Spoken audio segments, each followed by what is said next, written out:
아들에게 독살당한 아버지 샤자한의 마지막 8년. 타지마할을 창밖으로 바라보며 갇혀 죽은 황제. 세상에는 수많은 궁궐이 있습니다. 그리고 그 궁궐 안에서는 수많은 사람들이 권력을 두고 싸웠습니다. 하지만 오늘 여러분께 들려드릴 이야기는 단순히 왕좌를 차지하려는 싸움이 아닙니다. 이것은 아버지와 아들 사이의 이야기고 사랑과 배신 사이의 이야기며 인간이 가진 욕망이 얼마나 깊고 무서운 것인지를 보여주는 이야기입니다. 지금으로부터 약 370여 년 전 인도 북부를 지배하던 무굴 제국에서 있었던 일입니다. 오늘날 인도의 아그라라는 도시에 가면 강가의 새하얀 대리석으로 지어진 거대한 건물이 하나 있습니다. 바로 세계 7대 불가사의 중 하나로 꼽히는 타지마할입니다. 많은 분들이 한 번쯤 사진으로라도 보셨을 그 아름다운 건물은 사실 한 황제가 먼저 세상을 떠난 아내를 위해 지은 무덤입니다. 그 황제의 이름이 바로 샤자한입니다. 그런데 여러분, 오늘 이 이야기의 핵심은 타지마할이 아닙니다. 타지마할을 지은 황제가 말년에 어떤 삶을 살았는지, 그리고 그 삶이 얼마나 기막힌 것이었는지가 오늘의 이야기입니다. 그는 타지마할을 직접 지었습니다. 그리고 인생의 마지막 8년을 그 타지마할이 보이는 창가에 갇혀서 바라보다 눈을 감았습니다. 그를 그 방에 가둔 사람은 다름 아닌 그의 친아들이었습니다. 자, 그럼 이야기를 시작하겠습니다. 제일막 세상에서 가장 아름다운 사랑 이야기. 이 이야기를 이해하려면 먼저 샤자한이 어떤 사람이었는지를 알아야 합니다. 그리고 그가 왜 타지마할을 지었는지를 알아야 합니다. 샤자한은 1592년에 태어났습니다. 무굴 제국의 황제였던 아버지 자한기르의 셋째 아들로 태어난 그는 어릴 때부터 총명하고 예술적인 감각이 뛰어난 아이였습니다. 그리고 그가 15살 되던 해 인생을 바꿀 만남이 찾아옵니다. 당시 무굴 궁궐에서는 봄마다 시장이 열렸습니다. 왕족과 귀족의 여인들이 직접 상인 역할을 하며 비단과 보석을 파는 특별한 축제였지요. 어린 왕자 샤자한이 그 시장을 거닐다가 한 소녀의 눈에 시선이 멈췄습니다. 소녀는 비단을 팔고 있었는데 그 이름은 아르주만드 바누 베굼이었습니다. 훗날 역사는 그녀를 뭄타즈 마할, 즉 궁궐의 보석이라고 부릅니다. 첫눈에 반한 샤자한은 아버지에게 달려가 말했다고 합니다. 아버지, 저는 저 여인과 결혼하고 싶습니다. 하지만 왕족의 결혼이 어디 마음대로 됩니까? 정치적 이유로 그는 다른 여인과 먼저 결혼을 해야 했고 뭄타즈 마할과의 결혼은 무려 5년을 기다려야 했습니다. 그 5년의 기다림 끝에 1612년 두 사람은 마침내 결혼합니다. 이후 19년간 이 두 사람의 사랑은 당시 어느 역사가가 봐도 범상치 않은 것이었습니다. 뭄타즈 마할은 단순히 황제의 아내에 그치지 않았습니다. 그녀는 샤자한의 가장 가까운 친구였고 조언자였으며 정신적 지주였습니다. 샤자한이 전쟁터에 나갈 때에도 그녀는 함께 따라다녔습니다. 아이를 14명이나 낳으면서도 그녀는 남편 곁을 떠나지 않았습니다. 그러던 1631년 6월 비극이 찾아옵니다. 뭄타즈 마할이 14번째 아이를 낳다가 세상을 떠나고 맙니다. 출산 중에 생긴 합병증이었습니다. 당시 그녀의 나이 불과 38세였습니다. 샤자한은 무너졌습니다. 역사 기록에 따르면 그는 아내가 죽은 뒤 8일 동안 방에서 나오지 않았다고 합니다. 방 안에서 들려오는 소리는 오직 통곡뿐이었지요. 그가 다시 사람들 앞에 모습을 드러냈을 때 사람들은 깜짝 놀랐습니다. 불과 일주일 사이에 그의 머리카락과 수염이 새하얗게 변해 있었기 때문입니다. 황제는 결심했습니다. 세상에서 가장 아름다운 무덤을 지어 사랑하는 아내를 영원히 기리겠다고. 그렇게 해서 지어진 것이 타지마할입니다. 타지마할을 짓는 데에는 무려 22년이 걸렸습니다. 2만여 명의 장인과 노동자가 동원되었고 인도 전역과 페르시아, 아라비아에서 최고의 건축가들이 불려왔습니다. 새하얀 대리석은 수백 킬로미터 떨어진 광산에서 코끼리 등에 실려 운반되었습니다. 그 비용은 오늘날 가치로 환산하면 수조 원에 달한다고 합니다. 샤자한은 완성된 타지마할을 보며 흡족해했습니다. 그리고 강 건너편에 자신을 위한 무덤도 지을 계획을 세웠습니다. 검은 대리석으로 흰 타지마할과 마주보게 지으려 했던 것이지요. 죽어서도 아내 곁에 있고 싶었기 때문입니다. 하지만 역사는 그의 계획대로 흘러가지 않았습니다. 제2막 황금 왕자 아래 숨겨진 균열. 샤자한은 아내를 잃은 슬픔을 타지마할 건축에 쏟아부으며 세월을 보냈습니다. 하지만 황제에게는 그 슬픔 외에도 처리해야 할 현실적인 문제들이 있었습니다. 바로 후계자 문제였습니다. 그에게는 뭉타즈 마을이 낳은 아들이 4명 있었습니다. 마디는 다라시코, 둘째는 샤수자, 셋째는 아우랑제브, 막내는 무라드 바크시였습니다. 샤자한이 가장 사랑한 아들은 단연마디 다라시코였습니다. 다라는 아버지를 많이 닮은 아들이었습니다. 예술을 좋아하고 철학에 관심이 많았으며 힌두교와 이슬람교의 공존을 추구하는 관용적인 사람이었습니다. 샤자한은 다라를 자신의 뒤를 이을 황제로 점찍어 두었고 그를 항상 곁에 두며 정치를 가르쳤습니다. 문제는 셋째 아들 아우랑제부였습니다. 아우랑제부는 형들과는 전혀 다른 인물이었습니다. 1618년에 태어난 그는 어릴 때부터 남다른 면이 있었습니다. 극도로 엄격한 이슬람 신앙을 가졌고 금욕적인 생활을 했으며 욕심이 없는 척했지만 속으로는 야망이 활활 타오르는 사람이었습니다. 그는 화려한 옷을 입지 않았고 음악을 즐기지 않았으며 단순한 음식만 먹었습니다. 겉으로 보기에는 그야말로 도덕적인 인물이었지요. 하지만 아버지 샤자한의 눈에 아우랑제부는 항상 약간 불편한 존재였습니다. 어릴 적 아우랑제부는 코끼리 싸움을 구경하다가 코끼리에게 받쳐 죽을 뻔한 적이 있었습니다. 다른 형제들이 모두 도망쳤을 때 아우랑제부 혼자 말을 타고 코끼리와 맞섰습니다. 상처를 입었지만 살아남았지요. 아버지는 그 용기를 칭찬했지만 한편으로는 이 아들이 두려웠습니다. 이 형제들은 어린 시절부터 서로를 경쟁 상대로 여겼습니다. 무굴 제국의 황위 계승이란 원래부터 피를 부르는 일이었습니다. 샤자한 자신도 황제가 되기 위해 형제들과 피를 흘렸으니까요. 아우랑제부는 그 사실을 누구보다 잘 알고 있었습니다. 그리고 샤자한이 나이가 들어가면서 궁궐 안의 긴장은 서서히 높아지기 시작했습니다. 제3막 황제가 쓰러지던 날 1657년 샤자한은 65세가 되었습니다. 오늘날 기준으로는 결코 많은 나이가 아니지만 17세기 당시로서는 상당히 고령이었습니다. 그해 가을 황제는 갑자기 심각한 병에 걸렸습니다. 요로 폐색이라는 병이었는데 소변이 나오지 않아 며칠 동안 극심한 고통에 시달렸습니다. 한때는 죽음 직전까지 갔다는 기록이 있습니다. 황제의 병세가 알려지자 수도 아그라 전체가 술렁였습니다. 그리고 멀리 지방에서 각자의 영지를 다스리고 있던 황자들의 귀가 곤두섰습니다. 아버지가 죽으면 그 순간부터 형제끼리의 전쟁이 시작되는 것이 무굴의 관례였기 때문입니다. 다라시코는 아버지 곁에서 병을 돌봤습니다. 마디로서 당연한 일이기도 했고 아버지의 신임을 받고 있었기 때문이기도 했습니다. 그런데 다라는 그러면서 한 가지 실수를 저질렀습니다. 지방에 있는 형제들에게 아버지의 병세 소식을 차단한 것입니다. 자신이 먼저 권력을 잡으려는 의도였는지 아니면 형제들이 군대를 이끌고 올라오는 것을 막으려던 것인지는 역사가들 사이에서도 의견이 엇갈립니다. 그러나 결과적으로 이 선택은 다라에게 치명적인 독이 되었습니다. 아우랑제부는 아버지가 병에 걸렸다는 소식을 다른 경로로 전해 들었습니다. 그는 즉시 움직이기 시작했습니다. 막내 형제 무라드와 손을 잡고 군대를 이끌고 수도를 향해 진격했습니다. 명분은 그럴듯했습니다. 다라가 아버지를 독살하려 하고 있다. 우리가 아버지를 구하러 가는 것이다. 물론 그것은 거짓말이었습니다. 다라는 아버지를 독살하려 한 적이 없었습니다. 오히려 아버지를 가장 지극정성으로 돌본 아들이었지요. 하지만 아우랑제부는 이 거짓 명분으로 민심을 얻고 군대를 결집시켰습니다. 다라도 군대를 이끌고 맞섰습니다. 1658년 형제끼리의 내전이 시작되었습니다. 제3막 형제들의 전쟁 그리고 반전.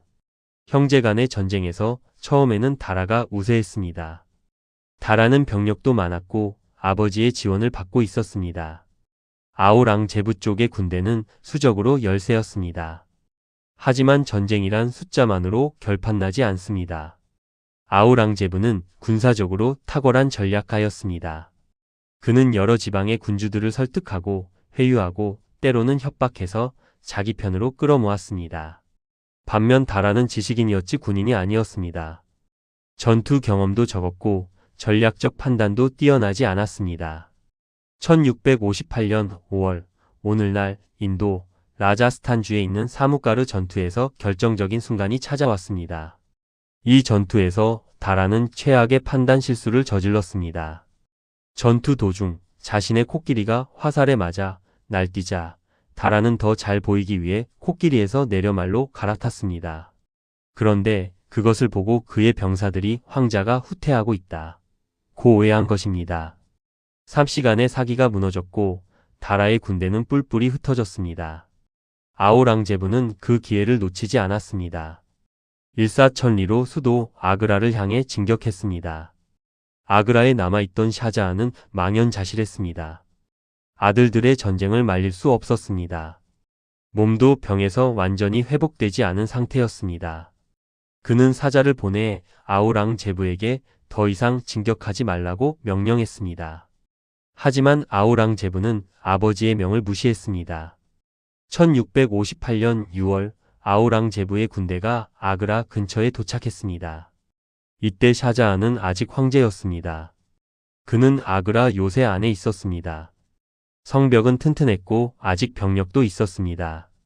하지만 아우랑제부는 한 가지 영리한 전술을 사용했습니다. 요새 밖의 강물을 통제하여 요새 안으로 들어오는 물을 차단한 것입니다. 병사들도 궁녀들도 황제 자신도 물이 없으면 버틸 수 없습니다. 결국 황제는 항복했습니다. 아니, 정확히는 협상을 해야 했습니다. 아우랑제부는 아버지에게 말했습니다. 아버님을 폐위시키는 것이 아닙니다. 단지 아버님의 건강을 위해 아그라 요새에서 편안히 지내시도록 하는 것입니다. 그 말은 아름다운 포장지에 쌓인 감금 선고였습니다. 샤자한은 그날부터 황제가 아니었습니다. 그는 아들에게 권력을 빼앗긴 죄수였습니다. 제오막 요새의 죄수, 그러나 황제의 마음으로.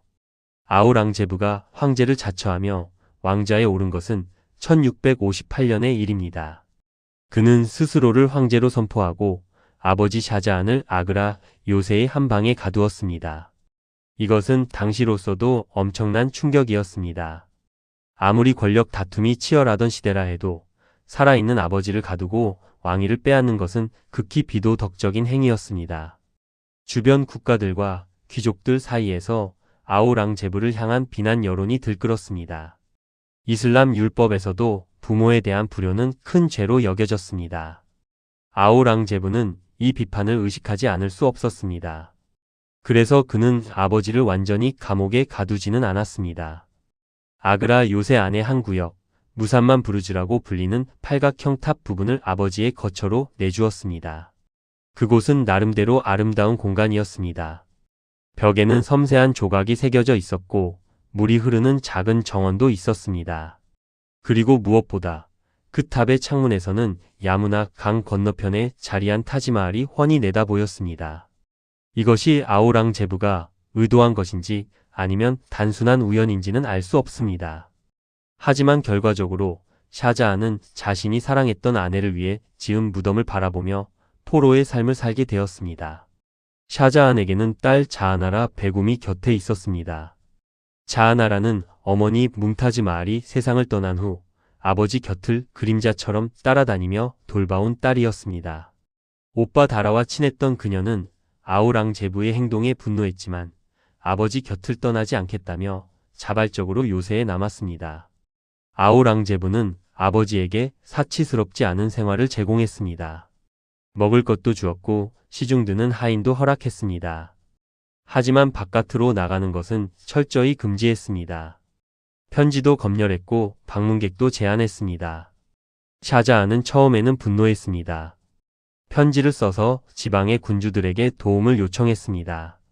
아우랑제부에게 항의의 편지를 보내기도 했습니다. 하지만 아무것도 바뀌지 않았습니다. 세상은 이미 아우랑제부의 것이 되어 있었습니다. 그는 점차 체념했습니다. 그리고 매일 창가에 앉아 타지마할을 바라보기 시작했습니다. 제6막 창밖의 타지마할, 마음속의 뭄타즈. 가히 운명의 아이러니라고 할 수 있습니다. 샤자한이 갇힌 무삼만 부르주 탑의 창문은 정확히 타지마할을 향하고 있었습니다. 맑은 날이면 새하얀 대리석이 햇빛을 받아 눈이 부시게 빛났습니다.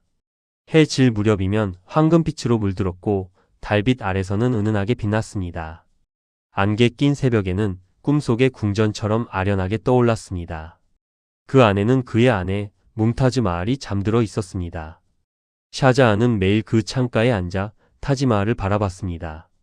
그가 무슨 생각을 했을지 우리는 정확히 알 수 없습니다. 하지만 당시 그를 모셨던 시종들의 기록에는 이런 내용이 남아 있습니다. 황제는 타지마할을 바라볼 때 눈물을 흘리는 일이 많았다고. 때로는 주체할 수 없이 흐느꼈다고. 그 눈물이 아내를 그리워하는 눈물인지, 자신의 처지를 한탄하는 눈물인지, 아니면 아들에 대한 원망의 눈물인지 아마 셋 다였을 것입니다. 생각해 보십시오. 한때 수천만 명을 지배하던 황제가, 자신이 세상에서 가장 아름다운 건물을 지었다는 황제가 이제는 그 건물을 먼발치에서 창문을 통해 바라보는 처지가 된 것입니다. 직접 걸어가서 손으로 만질 수도, 아내의 무덤 앞에 무릎을 꿇고 기도를 드릴 수도 없었습니다. 그것은 분명 형벌이었습니다. 물질적인 고통이 아닌 마음의 고통이었습니다. 샤자한이 갇혀있는 동안 그의 큰아들 다라는 어떻게 되었을까요? 사무가르 전투에서 패배한 다라는 도망을 다니라 결국 붙잡혔습니다. 그리고 1659년 아우랑제부에 의해 처형되었습니다. 아우랑제부는 다라의 목을 잘라 아버지에게 보냈다는 기록도 있습니다. 이것이 사실이라면 샤자한은 가장 사랑하는 아들의 목이 담긴 상자를 받았다는 것인데 진위 여부를 떠나 그 잔인함은 충분히 짐작됩니다. 그 소식을 들은 샤자한이 얼마나 큰 충격을 받았을지 말로 형용하기 어렵습니다. 그는 그날 이후 몇 달 동안 식사를 거의 하지 않았다는 기록이 있습니다. 제7막 아우랑제부, 그는 왜 그랬는가? 이쯤에서 잠깐 아우랑제부라는 인물을 좀 더 들여다볼 필요가 있습니다. 우리 눈에 그는 악인으로 보일 수 있습니다. 아버지를 가두고 형을 죽인 사람이니까요. 하지만 역사는 단순히 선과 악으로 나눌 수 없습니다. 아우랑제부는 어릴 때부터 아버지에게 차별을 받았습니다. 샤자한은 다라를 노골적으로 편애했습니다. 다라는 항상 아버지 곁에서 정치를 배웠지만 아우랑제부는 먼 지방에 총독으로 보내졌습니다. 아버지의 총애를 받지 못한다는 것을 느꼈을 때 그의 마음속에 어떤 감정이 생겼을지 우리는 조금이나마 상상해 볼 수 있습니다. 또한 아우랑제부의 눈에 형 다라는 황제가 될 자격이 없어 보였습니다. 다라는 힌두교에도 관심이 많았고 수피 신비주의 사상에 심취해 있었습니다. 아우랑제부가 보기에 그것은 이슬람 제국의 황제로서 있을 수 없는 일이었습니다. 내가 다라보다 훨씬 훌륭한 황제가 될 수 있다는 믿음이 그에게는 있었을 것입니다. 게다가 당시 무굴 제국의 황위 계승은 법으로 정해진 것이 아니었습니다. 마디가 무조건 황제가 된다는 규칙이 없었습니다. 힘이 있는 자, 전쟁에서 이긴 자가 황제가 되는 것이 무굴의 전통이었습니다. 샤자한 자신도 그의 아버지도 그 이전의 황제들도 모두 형제와 피를 나누고 황자에 앉은 사람들이었습니다.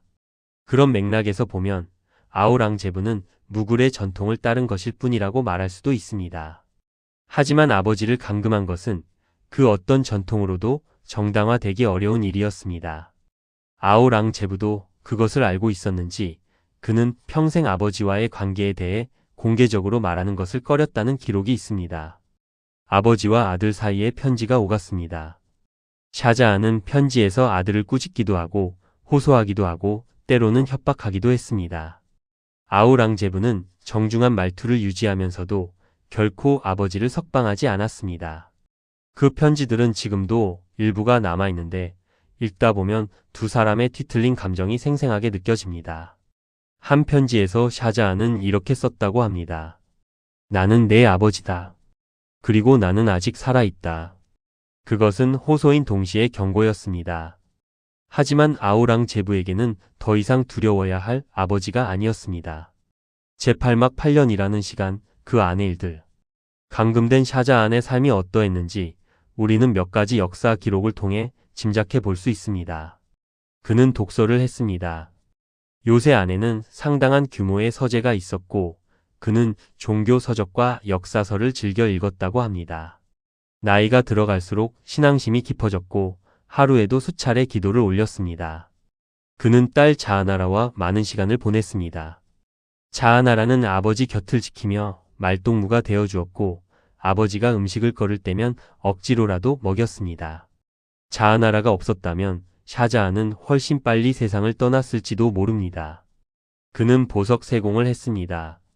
샤자한은 원래 예술적 감각이 뛰어났고 보석을 좋아했습니다. 감금된 상태에서도 그 취미는 계속되었습니다. 그가 감금 중에 만든 보석 세공품 몇 점이 지금도 전해지고 있다고 합니다. 그리고 그는 창가에 앉아 타지마할을 바라봤습니다. 날마다, 아침마다, 저녁마다. 건강은 서서히 나빠졌습니다.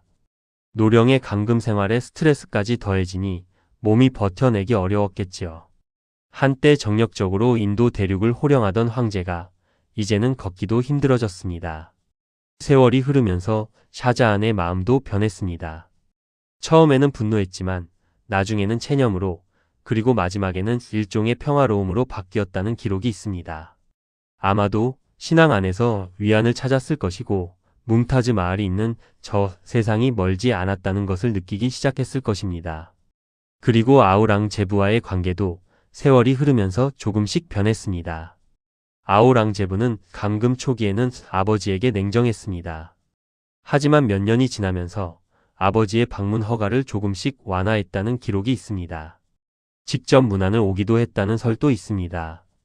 그것이 진심인지 여론을 의식한 행동인지는 알 수 없습니다. 다만 분명한 것은 그 8년 동안 아버지와 아들이 함께 식사를 나누거나 함께 기도를 올리거나 오래된 이야기를 주고받는 일은 없었다는 것입니다. 두 사람 사이의 강은 끝내 건너지 못했습니다. 제9막 마지막 날 타지마할을 향한 마지막 시선 1666년 1월의 일입니다. 샤자한은 이미 몸이 많이 쇠약해진 상태였습니다. 73세의 나이, 8년의 감금 생활이 그를 갉아먹었습니다. 딸 자하나라가 곁을 지켰고 몇 명의 시종들이 침상 주위에 있었습니다. 기록에 따르면 그는 마지막 며칠 동안 대부분의 시간을 침상에서 보냈습니다. 그러나 의식이 있을 때에는 누군가를 시켜 창가로 자리를 옮겨달라고 했다고 합니다. 창가에서 타지마할을 바라보고 싶었던 것이지요. 1666년 1월 22일 샤자한은 조용히 숨을 거두었습니다. 마지막 순간 그의 눈이 어디를 향하고 있었는지 아무도 정확히 알 수 없습니다.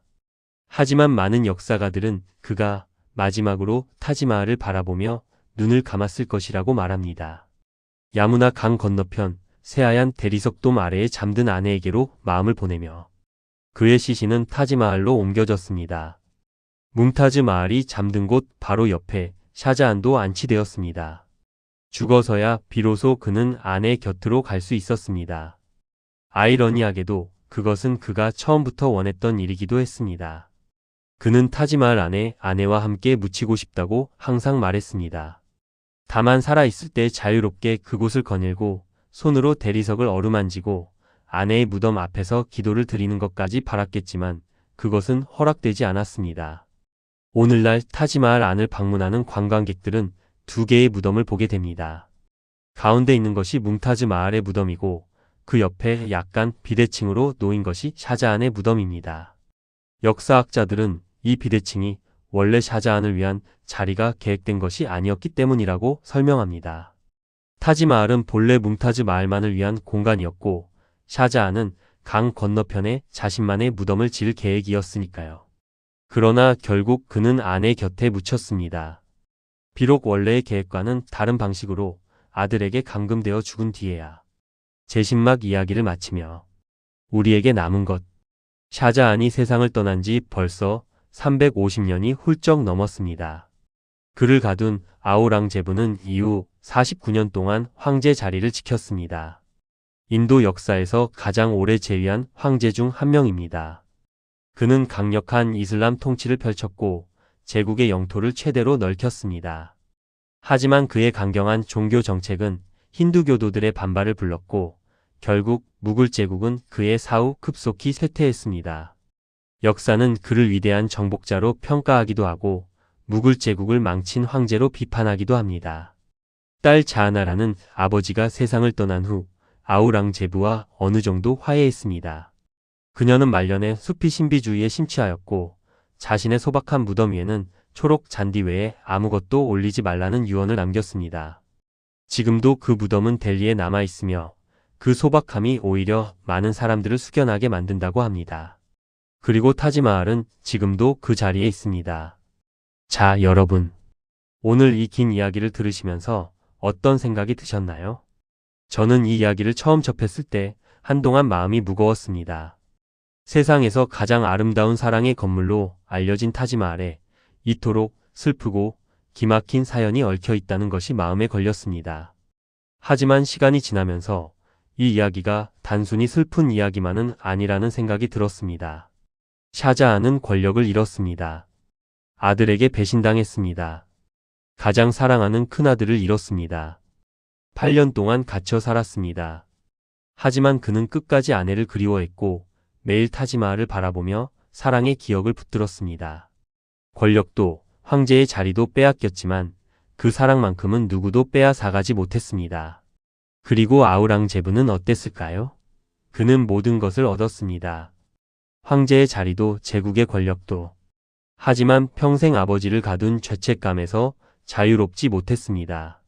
역사 기록에 따르면 노년의 아우랑제부는 자신의 삶을 돌아보며 나는 이 세상에 왔다가 아무 흔적도 남기지 못한 채 떠난다고 말했다고 합니다. 그 말이 진심이었다면 그것은 더없이 쓸쓸한 고백이었을 것입니다. 권력이란 그런 것인지도 모릅니다. 쟁취할 때는 모든 것을 얻는 것 같지만 시간이 지나고 보면 가장 중요한 것들을 잃게 만드는 것이 권력이니까요. 그리고 사랑이란 또 그런 것인지도 모릅니다.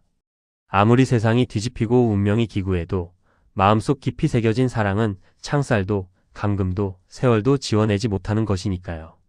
오늘날 인도 아그라에 가면 야무나 강변에 타지마할이 서 있습니다. 그리고 강 상류 쪽으로 2km를 걸어가면 아그라 요새가 있습니다. 요새 안 무삼만 부르주 탑의 창문에서는 지금도 타지마할이 훤히 보입니다. 그 창문 앞에 서면 350여 년 전 이 자리에 앉아 매일 저 건물을 바라보았을 노인의 모습이 눈에 선하게 떠오릅니다. 황제였지만 죄수였고 아버지였지만 버림받았으며 세상에서 가장 아름다운 사랑의 증거를 지었지만 그 앞에 설 수 없었던 한 사람. 샤자한, 그의 이야기는 그렇게 우리 곁에 남아 있습니다.